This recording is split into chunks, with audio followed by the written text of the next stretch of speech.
এখন আবার কে বেরোলো? সুদাম, তোমায় না বলি বুঝি সব বেরিয়ে যায় হুটহাট করে? যাবার মধ্যে তো মহিন, সে তো কোন সকালে কলেজ চলে গেছে। কে বেরোলো রে? নতুন বউ কালীঘাটে গেলেন পুজো দিতে। একা গেল? বউরানিও সঙ্গে গেলেন বোধহয়, ঘরে তো দেখলাম না। বাড়ির বাইরে গেল, আমায় বলে অবধি গেল না? ভালো করে খুঁজে দেখ তো একবার। অন্য মেয়ে হলে বউয়ের গয়না ভাঙিয়ে গড়িয়ে দিত, ছেলের বিয়েতে আবার দুবার খরচা কি করে বলে? তুই এখানে বনি বনি কথা ঠিক দেখাবে? 2 বাড়ি হোক 10 বাড়ি হোক, বিয়ে তো। মুখ দেখে নতুন মোটে কিছু দেবে না তা কি হয়? নিন্দে হবে। ফারপো বালা দাও, খুব সস্তায় হয়ে যাবে। এই তো আমাদের শ্যাকরা মাসে গড়িয়ে দিলেন বৌমাকে। ও, তুমি যাওনি? তাই বলি, এত সাহস হবে কোত্থেকে? কোথায় যাব? তোমার সই শুনলাম কালীঘাটে গেছে একা একা।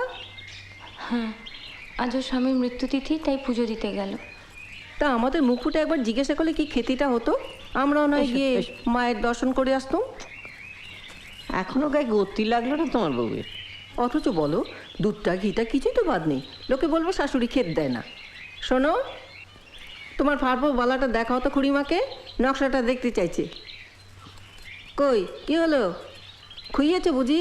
না, বাসকে আছে, নিয়ে আসছি।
প্রেমাস্পদেশ, গত 3 সপ্তাহে আমি তোমাকে 7খানি পত্র লিখিয়াছি।